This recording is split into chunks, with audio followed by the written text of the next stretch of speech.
Boa tarde, telenautas. Outra vez aqui no programa Saúde Interessa pela TV Orkut, mais 32 repetidoras. Hoje temos a presença da doutora Bruna Salani, que é ginecologista e companheira minha no Hospital Sírio-Libanês, na Comissão de Ética em Pesquisa. Ela vai nos brindar uma palestra, vamos fazer uma entrevista com ela sobre a saúde da mulher. Muito bem. Hoje, nesse programa, o meu amigo Rodrigo Fernandes e o Dr. Zé Miguel, do Ministério da Saúde, estão de folga, porque nessa semana eu não tive atualização com relação ao andamento do remédio para a doença de Gaucher, que está, segundo a última semana, outra vez desperdiçando o nosso dinheiro público por burocracias mal entendidas. Eu espero que algum dia no nosso país acabem esses procedimentos totalmente inoperantes em relação à nossa saúde. Muito bem. Hoje, então, temos a doutora Bruna, que eu vou apresentar ela para vocês, e ela vai nos dizer brevemente a sua atividade. Por favor, doutora Bruna, boa tarde, e a palavra está com a senhora. Boa tarde, doutor Pedro. Eu sou médica ginecologista e mastologista do Hospital Sírio-Libanês, membro da Comissão de Ética do hospital, onde a gente tem o prazer de trabalhar juntos. Muito bem, doutora.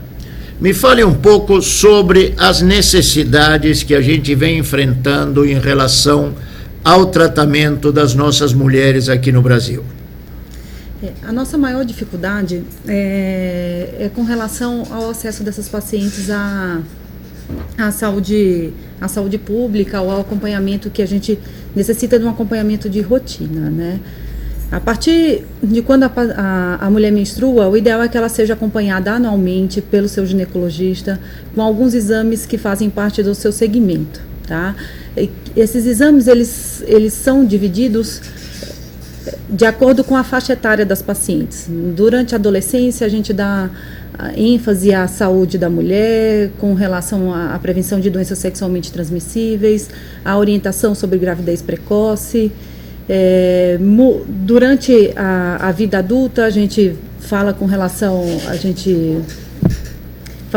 à gravidez, à prevenção de doenças crônicas. E no climatério a gente avalia a questão da mamografia anual, ultrassom transvaginal e prevenção da osteoporose e tratamento da menopausa. Muito bem. Doutora Bruno, me fala uma coisa. Como está hoje em dia, por parte da mulher,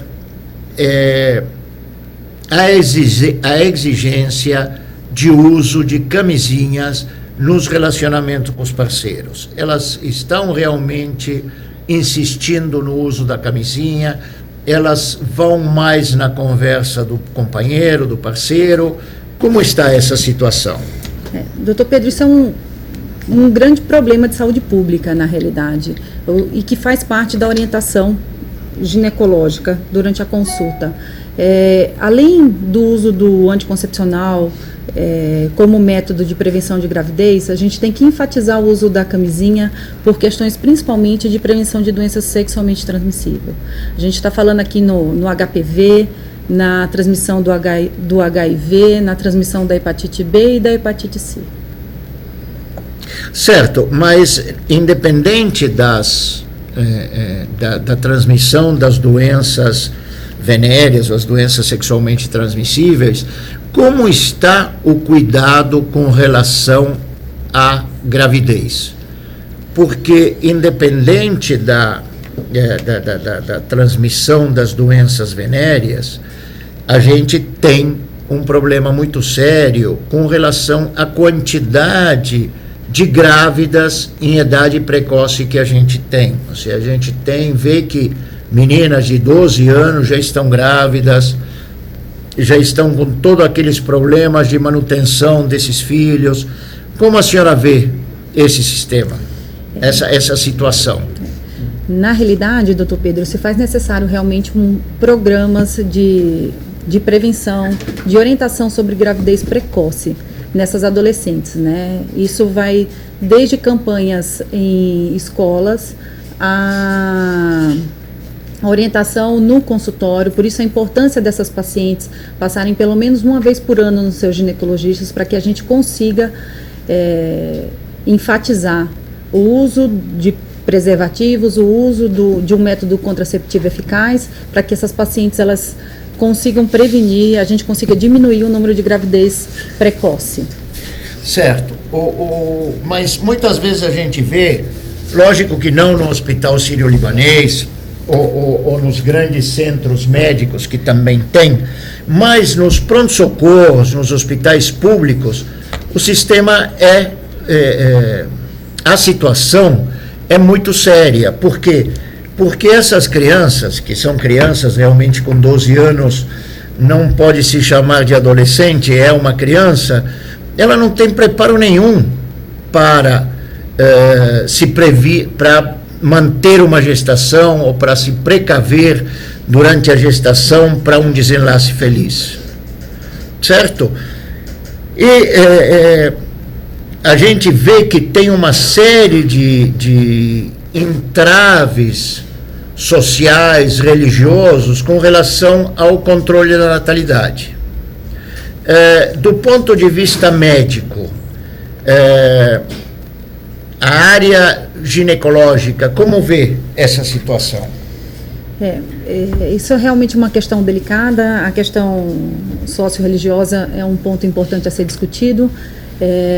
Mas isso, se a gente consegue trazer essa adolescente para dentro de uma rotina, de uma orientação, pelo menos anual, a gente consegue quebrar um pouco esse tabu da religiosidade, trazendo também a família em conjunto, para que a gente consiga ter uma conversa aberta, uma conversa mais ampla, no sentido de prevenção da natalidade, de gravidez precoce, de orientação sexual dessa família.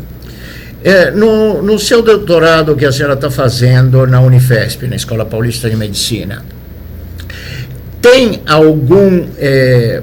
alguma área, nessa área de doutorado, tem algum trabalho que algum colega esteja fazendo em relação à educação, em relação a maneira de instruir essas crianças que viram mulheres numa idade precoce, de como elas têm que atuar ou como elas têm que se prevenir de doenças venéreas, de gravidezes indesejadas? Tem alguém que esteja trabalhando nessa área? Não especificamente nessa área, doutor Pedro, mas na Unifesp a gente trabalha com o grupo da Cochrane, que é um grupo que faz revisões sistemáticas sobre medidas de saúde, implementação de medidas de saúde para melhoria da sociedade. E dentro do site da Cochrane a gente tem um local específico só para consumidores, onde a população ela consegue ter acesso a tudo que tem de mais novo e com um nível de evidência adequado para tratamento e orientação sobre determinados tipos de doença. Claro, porque veja bem, eu sou um pouco crítico com relação a essas coisas. A gente se baseia no Brasil muito em estatísticas. Em estatísticas que vêm da Organização Mundial da Saúde, estatísticas que o Ministério faz e demais. Mas na prática, ou seja, no dia a dia da rua, por exemplo, a gente vê que no Hospital Pérola Baiton, que é um hospital dedicado à mulher, falta até material para se colher escolher material para fazer Papa Nicolau. Então, muitas vezes essas estatísticas eu reluto muito em tomar elas a sério. Eu prefiro ver o que acontece na ponta. Então, a senhora deve ter muito relacionamento com profissionais da sua área, com ginecologistas, com mastologistas, que estão trabalhando pura e exclusivamente no serviço público. Como eles veem essa falta de material, por exemplo, como eu toquei nos programas anteriores, a falta de aferição dos mamógrafos, a grande incidência que está se tendo em tumores de tireoides, câncer de tireoides por excesso de radiação, no caso das mamografias, a falta de uso de colares protetores na área da tireoides quando se faz mamografia. Como esses profissionais que trabalham na saúde pública veem esse assunto? Essa é uma questão delicada, né, doutor Pedro? Mas, assim, na medida do possível, os profissionais, eles tentam se dedicar, tentar, pelo menos em termos de orientação, tudo, tentar fazer o melhor para o paciente, para que a gente consiga, dentro do sistema público de saúde, a gente consiga um bom resultado, assim como a gente tem nos nossos consultórios privados. A gente sabe que tem mais dificuldade, mas esses profissionais, eles tentam realmente se dedicar para que faça uma boa política de saúde. Então, eu sei que a situação é delicada, mas, por exemplo, na área de doenças raras, eu sei o que atinge a área que eu mexo. No caso de doenças raras, por exemplo, o médico está proibido pelo Hospital das Clínicas, por exemplo, a receitar qualquer medicamento que não esteja na lista farmacológica do HC. Com isso, o médico, o profissional, sente um pouco cerceada a sua função de lutar pelo paciente. Eu sei que a situação é delicada, mas eu acho que teria que existir alguma maneira por parte do corpo médico, até do corporativismo médico, para a gente conseguir reverter um pouco essa disposição ditatorial por parte do Ministério, da Secretaria, de resolver esse tipo de coisas. Na clínica privada a coisa é diferente, porque o médico na clínica privada receita o que ele acha que é melhor para o paciente. Se o governo não fornece diretamente, a gente entra com uma liminar na justiça e consegue que o governo pague. Mas nos profissionais que trabalham na área pública, eles se sentem cerceados em fazer alguma coisa nesse sentido. Como a senhora vê isso? Eu não sei se eu estou pondo a senhora em dificuldade de responder, mas esse programa, na realidade, é para a gente esclarecer as dificuldades, porque, por exemplo, o paciente acha que o médico está de má vontade com ele. Então a coisa fica difícil, ou seja, o médico está limitado por uma disposição superior em receitar esse ou aquele medicamento que não está na lista farmacológica, na lista farmacêutica do hospital, e por outro lado o paciente precisa dessa medicação, porque senão ele tem uma condição de vida muito ruim. Essa pergunta é capciosa, doutor Pedro. Não, mas, não é capciosa, não é capciosa. Eu acho que, do meu ponto de vista, está na hora da gente pôr na mesa o que realmente acontece. Ou seja, o médico não receita porque o chefe não deixa. E realmente, por outro lado, o médico tem que cuidar do seu trabalho. Não tem dúvida nenhuma. E eu também não critico isso. Mas, por outro lado, vamos dizer, na minha opinião, o Conselho Regional de Medicina também não toma nenhuma atitude perante a Secretaria de Estado de Saúde ou perante o Ministério para tirar o médico desse bico, dessa sinuca de bico. Eu concordo com o senhor. Hoje em dia está havendo alguns pontos que estão sendo reestruturados. Não sei se o senhor conhece o trabalho da medicina baseada em evidência na Escola Paulista, na Unifesp. Não. Hoje em dia, o Ministério, ele solicitando cada vez mais revisões sistemáticas. O que se trata essa revisão sistemática? Revisão sistemática é uma compilação da literatura sobre um determinado tipo de tratamento para um determinado tipo de doença. E ele avalia os níveis de evidência. Existe na literatura diferentes níveis de evidência, desde opinião pessoal do profissional até o que a gente considera nível A de evidência, que é o tratamento padrão. É aquele tratamento que a gente sabe que a gente vai dar aquele remédio e o paciente vai ter 100% de eficácia. Tá? Então, cada vez mais o Ministério da Saúde vem requerendo, junto ao Centro Cochrane do Brasil, que se façam esses tipos de revisão sistemática para se estabelecer terapêuticas para determinados tipos de doença. Eu acredito que com essa nova movimentação a gente consiga uma padronização e fornecer um tratamento adequado para os nossos doentes. Eu acho que o trabalho de vocês é muito árduo e muito complicado. Por quê? Porque você tem, por exemplo, a cesta básica de medicamentos que o governo fornece para o atendimento público de saúde. Segundo uma declaração da nossa presidente, a senhora Dilma Rousseff, tem que encher essa cesta de medicamentos, tem que acrescentar todo mês medicamentos novos a essa cesta básica. Mas o que está acontecendo? Eu estou olhando do ponto de vista administrativo da coisa. Não se tira nenhum medicamento obsoleto de dentro dessa cesta básica.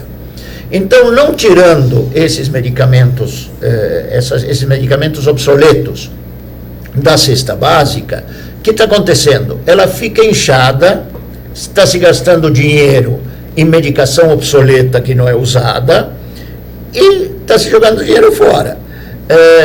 Esse trabalho de terapia efetiva, eu acho extremadamente producente. A minha única dúvida é que se o Ministério realmente vai escutar o que os médicos, essa comissão, indica. É certo que cada caso é um caso separado. A gente tem, lamentavelmente, colegas seus, colegas meus na área odontológica, que eles são susceptíveis a indicar medicamentos em forma tendenciosa. E isso o Ministério usa sempre para defender a não compra desse tal medicamento. Só que, por exemplo, na área de câncer, tem muitas vezes que os remédios que estão sendo usados deixam de ser efetivos. E tem um medicamento que pode ser a solução para esse determinado paciente. Para esse paciente receber essa medicação, é uma complicação tremenda, justamente pelos casos contrários. É muito difícil, mas vamos ao que nos interessa diretamente na saúde da mulher. Sobre as doenças de DST/AIDS, como se previne o HPV, no caso da mulher, e esse HPV aumenta o risco de câncer não de câncer ginecológico, como de um câncer geral por disseminação desse vírus que vai debilitar o organismo e vai provocar a disseminação do câncer, e como se faz o diagnóstico precoce disso? O HPV, o papilomavírus humano, ele tem uma transmissão eminentemente sexual, não é a única forma, mas é a forma mais frequente. Ele tem vários sorotipos. Os subtipos 16 e 18, eles são os mais importantes em termos de aumento de incidência de câncer de colo uterino. Tá? E só temos pouquíssimas formas para prevenir essa infecção. Uma delas é o que já foi frisado anteriormente, o uso da camisinha. Hoje em dia a gente tem a vacina para o HPV e restringir o número de parceiros sexuais. Com isso a gente consegue diminuir o número de infecções. O diagnóstico ele é feito através do ele é presuntivo através do Papa Nicolau e do exame clínico, através da colposcopia, biópsia e de um exame mais específico chamado captura híbrida. O que é essa captura híbrida? A captura híbrida é um exame que a gente faz coleta através de uma escova no colo uterino, na vulva ou na vagina. E a gente consegue identificar o subtipo, se tem infecção por HPV e o subtipo desse HPV. Mas mais importante do que fazer a captura híbrida é fazer o seu Papa Nicolau anual, porque nele é que a gente consegue pegar as lesões precursoras, as lesões iniciais que vão levar a desenvolver um câncer de colo uterino, e a gente consegue fazer a terapêutica de forma adequada. Me fala uma coisa, doutora Bruna, essa vacina HPV, ela realmente está funcionando? Tem estudos clínicos já com relação à eficiência dessa vacina? Sim, nós temos estudos clínicos. A gente tem 2 tipos de vacina no mercado. Uma vacina que protege contra o HPV 16 e 18 e outra que protege contra o 16, o 18, o 11 e o 6, que são os principais. O 11 e o 6 são os subtipos mais importantes que estão relacionados àquelas verrugas genitais. Mas a gente já tem trabalho mostrando que eles são eficazes, que a gente deve fazer isso de rotina para as nossas pacientes. Antes do início da atividade sexual. Antes do início da Isso, atividade o sexual. ideal. A vacina. Isso. Certo, até porque a manifestação do HIV não é imediato. Até quanto tempo a gente vê que demora em se manifestar ou se conseguir diagnosticar através de exames hematológicos se essa paciente ou esse paciente está contaminado ou não com o vírus de HPV? Na realidade, o vírus do HPV ele realmente tem um comportamento que a gente não consegue definir exatamente quanto tempo é esse período de incubação. Acredita-se que até 10 anos após a exposição a gente pode ter essa manifestação clínica. Então, por isso a importância do seu exame anual e a seu ginecologista uma vez por ano para fazer sua rotina de prevenção. Para fazer pelo menos a rotina. Exato. Vamos falar de coisas mais agradáveis e coisas mais usuais que acontecem. O que a mulher pode considerar um ciclo menstrual normal?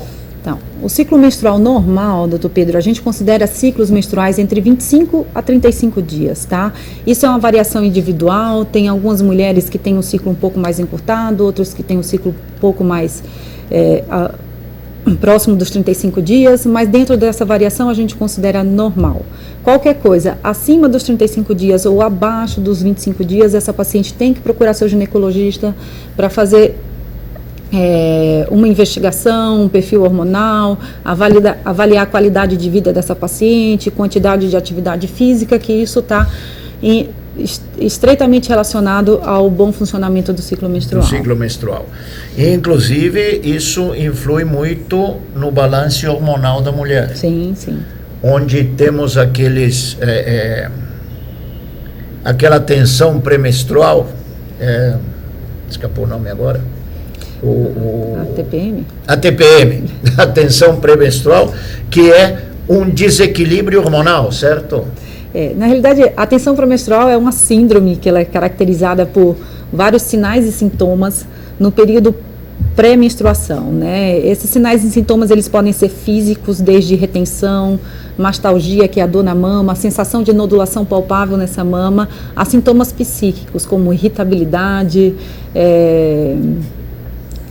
alteração do apetite. Algumas pacientes reclamam que o apetite fica mais aumentado próximo do ciclo menstrual. Tudo isso secundário à ação da progesterona. Agora, tudo bem. Agora, isso tem alguma influência psíquica? Tem. Ou é só uma desculpa para aumentar a tensão? Ou seja, como funcionaria esse desequilíbrio hormonal na fase neurológica? Certo. Tem alguma influência Tem, sim. entre o desequilíbrio hormonal e a parte neurológica? Tem. Na realidade, tem influência, sim. Algumas pacientes, elas podem sofrer de transtorno disfórico pré-menstrual, que aí já se caracteriza, se enquadra num quadro de alteração psiquiátrica, que são com sintomas de irritabilidade, falta de atenção, sintomas depressivos. Quando essa paciente se enquadra nessa determinada doença, tem que ser tratada até com antidepressivos, ansiolíticos, tá? A gente orienta a questão que é importante, atividade física, uma alimentação adequada, balanceada, para a gente tentar minimizar esses efeitos provocados pelo problema hormonal. Sim. Muito bom. A gente já falou um pouquinho, mas vamos falar de quais são os métodos contraceptivos que a mulher dispõe e como ela tem que fazer para escolher um ou outro. Nós temos no mercado hoje em dia métodos hormonais e não hormonais, tá? Os métodos não hormonais, como eu já frisei anteriormente, a camisinha e o DIU de cobre. Dos métodos hormonais, a gente tem vários subtipos, tá? Anticoncepcionais combinados orais, anticoncepcionais só com progesterona, tem os injetáveis, que são injetáveis mensais, e tem os não orais, que se caracterizam pelo adesivo, o anel vaginal ou até o DIU medicado, que é o DIU com progesterona. Determinar qual tipo é melhor para determinada paciente, o ideal é que essa paciente vá ao médico, faça uma consulta, porque a depender das doenças relacionadas que essa paciente possua, idade, tabagismo, sedentarismo, a gente tem métodos adequados a determinado tipo de paciente. Muito bem. E, por exemplo, a gente sabe que tem muitas mulheres que querem engravidar e não conseguem. Até eu tenho um caso de um casal de amigos meus que já fizeram todos os exames necessários, o marido fez todos os exames necessários e a mulher não consegue engravidar. Então, quais seriam os seus conselhos ou quais seriam as diretivas, as indicações da mulher que quer engravidar e não consegue? Há muito tempo atrás, na minha juventude, eu tinha um amigo meu que a mulher queria engravidar e não conseguia engravidar. Então começou aquela luta com a temperatura em relação à ovulação da mulher. E eu me lembro que a gente estava muitas vezes, ele era dono de uma garagem, que naquela época na Argentina as garagens eram muito comuns porque os prédios não têm estacionamento. Então, em todos os bairros tinha uma ou duas galpões que se usavam como garagem para deixar os carros. E esse amigo meu era dono dessa garagem. E a gente se juntava muito nessa garagem para bater papo e demais. E era muito engraçado, porque a mulher ligava que a temperatura estava subindo, estava descendo, não me lembro exatamente como, e o cara saía correndo desesperadamente. Mas em todos o tempo que ele tentou, não conseguiu engravidar a mulher nunca.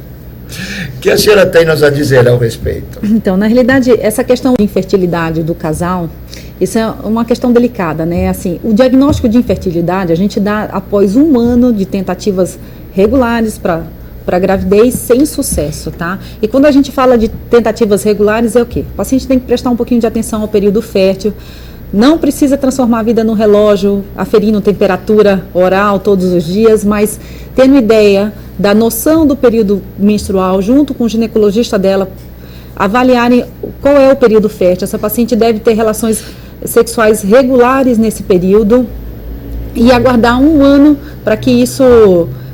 na tentativa de gravidez. Caso isso não aconteça após um período de 1 ano, realmente assim, esse casal tem que procurar um ginecologista especialista em fertilidade e fazer uma série de exames para que a gente possa tentar encontrar essa causa de infertilidade.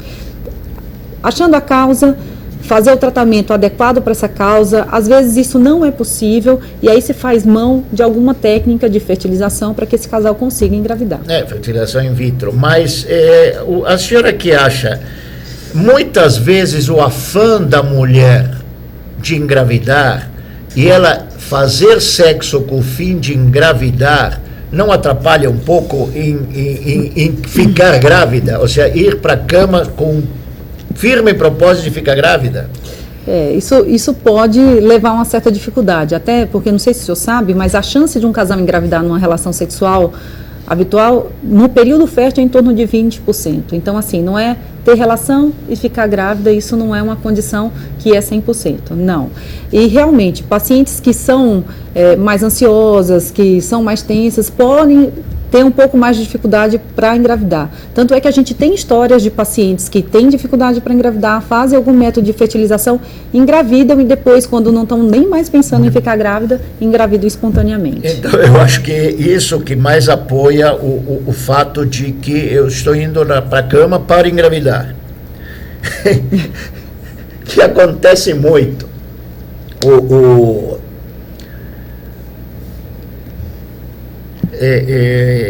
Eu vejo muitas vezes, e inclusive você diz que durante um relacionamento sexual normal, durante o ciclo menstrual normal, tem 20% de chances de se engravidar. Então, a que atribuímos essas meninas que fazem sexo pela primeira vez e ficam grávidas? Ou a turma engravida sem querer, e aí vem aquele papo, não, porque Deus mandou. E tá. Como fica isso em relação aos 20% de possibilidade de engravidar? Isso é uma condição engraçada, na realidade. Quando a gente não quer, parece que a gente cai dentro dos 100%, né? Então, é o que a gente costuma fazer o trocadilho com as adolescentes. Quando a gente não quer, é sempre 100%. Por isso, tem que se prevenir. Tá bom. Me fala outra coisa, doutora Bruna. Com relação a câncer de mama, qual é a incidência ou quais seriam as medidas preventivas que a mulher pode fazer, vamos dizer, autoexames para tratar de localizar possíveis sinais de eventuais tumores que podem vir a ser um câncer de mama? Eu sei que tem muitas vezes nódulos, calcificações que podem ser confundidos com alguma massa tumoral.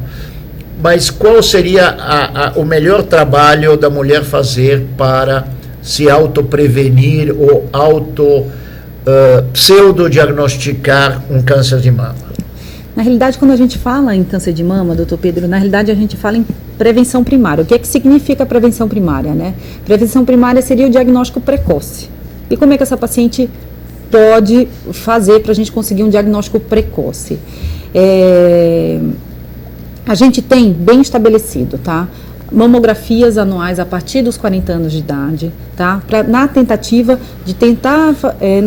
de fazer diagnóstico com tumores abaixo de 1 centímetro. Essa mamografia ela pode estar ou não associada a ultrassom de mama, a depender da avaliação do médico assistente, tá? Se questiona bastante a questão do autoexame de mama. O autoexame de mama, ele sozinho, ele não faz diagnóstico precoce. Ele tem que ser feito associado à rotina. Então, aquelas mulheres que passam 2 anos, 3 anos, sem consultar seu médico, tentando ficarem seguras só com o autoexame, isso não faz diagnóstico precoce. O autoexame ele tem que ser associado à mamografia e ultrassom de mama. A mamografia anual. Isso. Então, o conselho para os nossas telenautas é que depois dos 40 anos é uma mamografia anual pelo menos. O mínimo que tem que fazer isso. Exato. Fora o autoexame que, se achar alguma coisa no meio desse ano, é ir correndo ao ginecologista para ver do que se trata. Isso, antecipa o retorno dela ao gineco. Ao gineco. O homem tem alguma culpa em relacionamento com o seu relacionamento com a mulher em poder provocar uma lesão na mama que pode se transformar num câncer de mama? Não. O homem não tem nenhuma culpa, ele não é coadjuvante nisso, não. Não, eu estou dizendo em relação a apertar ou a maltratar o seio da mulher em relação a possível aparição de algum tumor? Não, nenhum trauma, por menor que seja, nem que seja um trauma mecânico, não tem capaz de provocar não tem associação. E me fala uma coisa, como está se vendo a hereditabilidade, a herança, a transmissão genética da célula cancerosa? Ou seja, até que ponto a gente tem esse estigma que se a mãe teve câncer de mama, a filha vai ter câncer de mama e assim por diante? Isso é um ponto importante. O câncer de mama, ele só tem em torno de 10 a 15% de hereditariedade, tá? O restante dos cânceres, eles geralmente, de câncer de mama, eles são incidentais, tá ok? O que vale para a paciente que ela tem que prestar atenção? Se ela tiver uma história de uma mãe ou irmã, que é parente de primeiro grau, com câncer de mama na pré-menopausa, ou câncer de ovário, essa paciente ela tem que entrar numa rotina de uma atenção um pouco mais especial para esse rastreio desse câncer de mama, tá?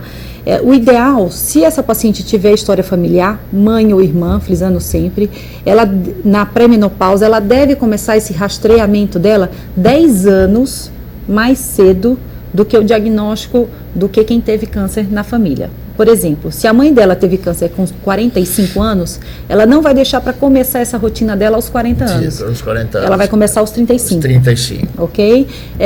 Para quê? Para a gente tentar fazer... A gente sabe que essa paciente, ela possui entre 3 a 4 vezes um risco maior para desenvolver câncer do que a mulher sem história familiar, tá? Então, a gente vai colocar ela num programa de prevenção primária para a gente fazer diagnóstico o mais precoce possível e instituir o tratamento adequado.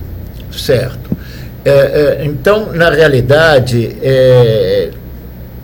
a mulher não precisa entrar em pânico porque a mãe ou os parentes diretos tiveram câncer de mama. Simplesmente se prevenir antes da idade da aparição do câncer de mama nesses entes familiares. Tem alguma incidência ou tem alguma estatística se a menopausa tem alguma coisa associada ao câncer de mama, ou pelo fato da mulher estar chegando na menopausa a incidência de câncer de mama aumenta, ou os endurecimentos da mama por causa de amamentação e tal, de passagem do tempo, tem alguma coisa a ver com a incidência de câncer de mama? Na realidade, assim, o câncer de mama, ele aumenta conforme aumenta a idade da nossa paciente, tá? E com relação ao climatério, o câncer de mama, ele tem um risco aumentado para aquelas pacientes que fazem terapia hormonal por mais de 5 anos. Por reposição. Por reposição, exatamente, por mais de 5 anos, tá? Então, isso a gente sabe que é um fator de risco que está bem estabelecido atualmente. Só para fazer um pouco analogia com a saúde do homem, que a gente tratou a semana passada, a reposição hormonal no homem também aumenta a incidência de câncer de próstata. Então, essa história da reposição hormonal é um pouquinho controversa. Ou seja, tem os pacientes que realmente precisam e o paciente que toma porque acha que é melhor. Lamentavelmente, a gente tem muito de achismo aqui no Brasil. Me fala uma coisa, falando disso, qual é a recomendação certa para a mulher fazer reposição hormonal? Ou quais são os sintomas que a mulher sente para eventualmente pensar numa reposição hormonal? Atualmente a gente tem uma medicalização do climatério, né?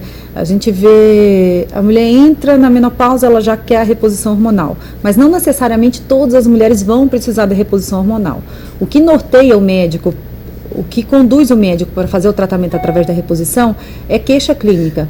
E queixas clínicas vão desde os sintomas vasomotores, que são os fogachos, ondas de calor, alteração psíquica, osteoporose ou osteopenia, ressecamento vaginal. São esses sintomas, a depender da intensidade desses sintomas, que norteiam o médico a introduzir ou não a terapia de reposição hormonal. E sempre bem discutido isso, doutor Pedro, no consultório, porque a gente tem que expor que nem tudo são flores, né? A medicina, quando a gente vai escolher um tratamento, ele é uma balança entre benefício e efeitos colaterais, e a gente tem que discutir isso de forma clara com o paciente, para que ele aceite ou não aceite a terapia. Né? Inclusive, não há necessidade, ou seja, a paciente também não pode achar que pelo fato de tomar a reposição hormonal vai cessar todos os sintomas que ela tem sobre o climatério, sobre a menopausa. Isso, às vezes não cessa realmente. Continua principalmente o que eu sinto das minhas amigas e esposas de amigos, é justamente a sensação de calor.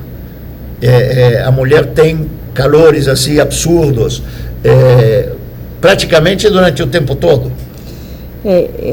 As ondas de calor realmente é o sintoma que mais incomoda no climatério, e com isso a gente tenta associar terapias, às vezes uma terapia hormonal associada a um ansiolítico, associada a um programa de atividade física regular, com alimentação adequada, a gente tenta minimizar isso. Sempre orientando para o paciente que esses sintomas eles costumam ser transitórios, eles podem demorar para passar, mas eles vão embora. Tá? O que tem que tentar é manter a calma, fazer o tratamento adequado para a gente tentar minimizar e melhorar a qualidade de vida dessas pacientes. Quanto normalmente demora em passar esse ciclo de calores?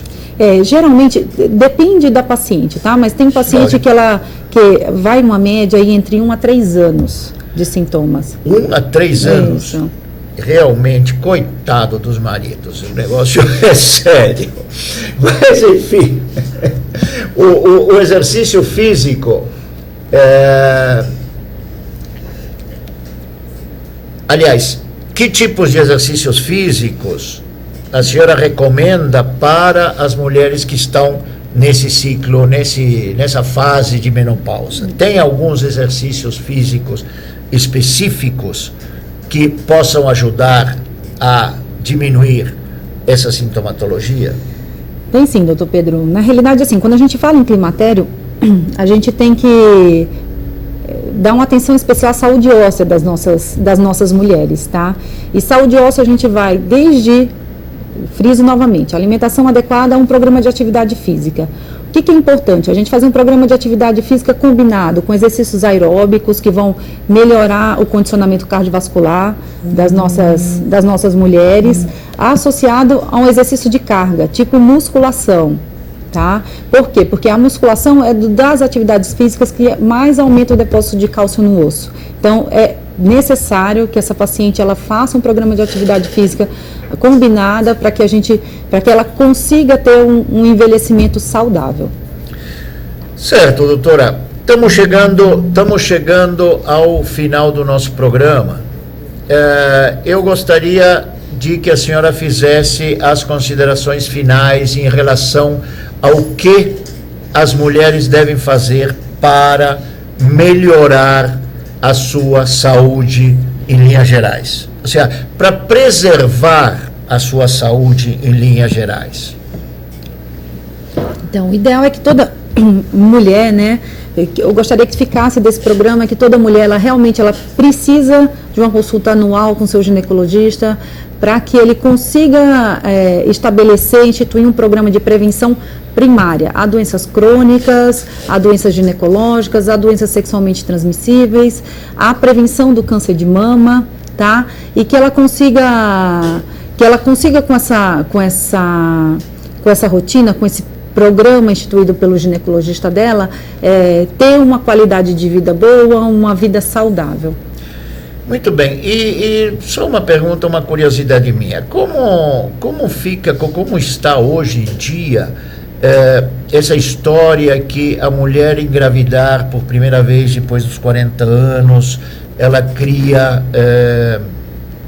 uma gravidez de risco? Já foi superada essa fase ou continua sendo a primeira gravidez depois dos 40 anos, uma gravidez complicada?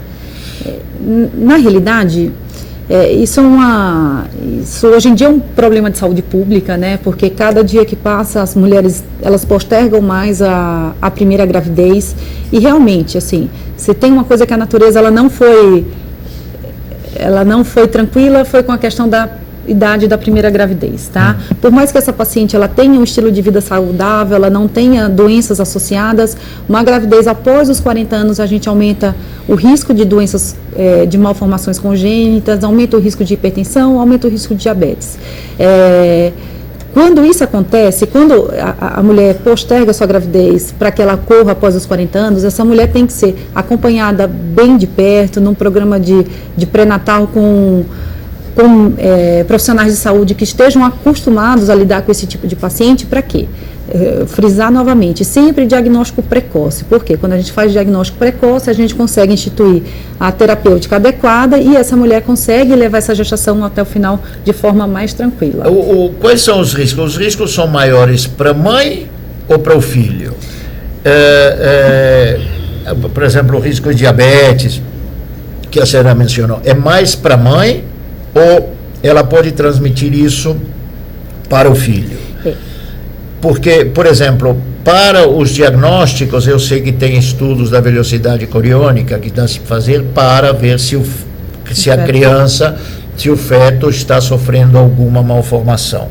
Com relação à mãe, é só medicina preventiva ou ela tem mais risco de contrair complicações futuras do que o filho?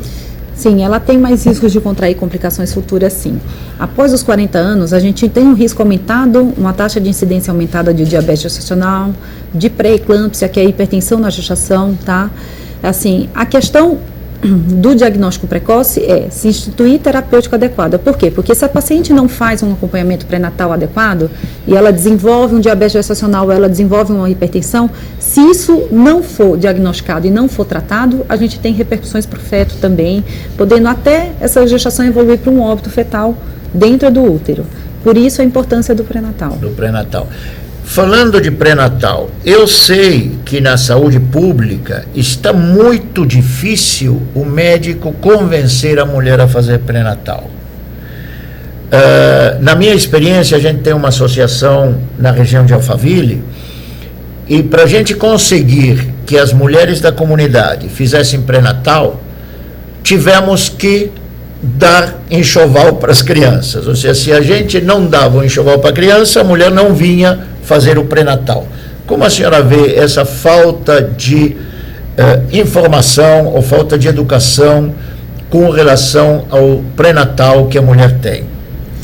Isso realmente é uma questão bem difícil, doutor Pedro, porque fazer com que essa paciente saia da casa dela e vá até o consultório do médico para fazer a consulta de pré-natal, a gente sabe que determinados grupos de população, principalmente de baixo nível socioeconômico, a gente tem uma dificuldade maior e existe alguns programas realmente de incentivo, desde o enxoval até alguns mimos para fazer com que essa paciente venha.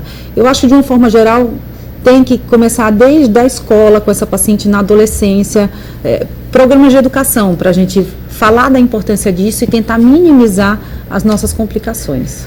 Porque na realidade a gente vê, agora tem uma série de publicidades na nossa mídia televisada com relação aos programas da prefeitura, o remédio que está sendo entregue em casa, o médico de família, só que a gente sabe na ponta que isso não é bem assim como é publicitado.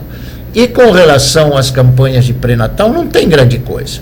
Ou seja, os caras publicitam o que o governo está, entre aspas, fazendo pela população, que também não é tudo isso que eles falam.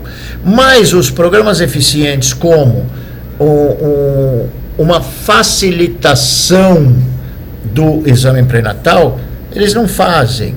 E como a senhora falou dos mimos, no caso da nossa entidade de Alphaville, a gente que dá.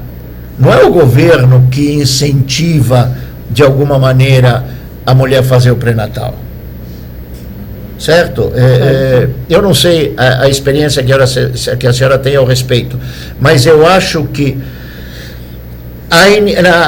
o incentivo por parte das autoridades, vamos dizer do governo, das autoridades sanitárias, é muito precário, certo? Com relação à exigência do pré-natal.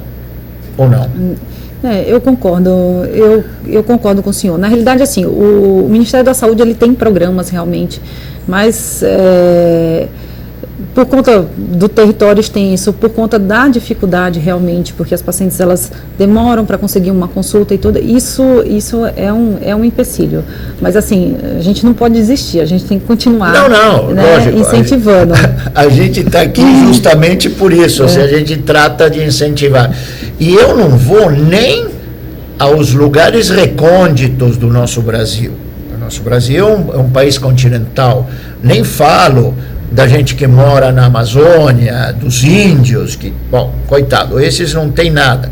Mas nem nos grandes centros, São Paulo, Rio, Minas, tem o seu governo tem o programa, mas a execução desse programa que está sendo difícil. Eu não sei se é por falta de educação, se é por falta de informação.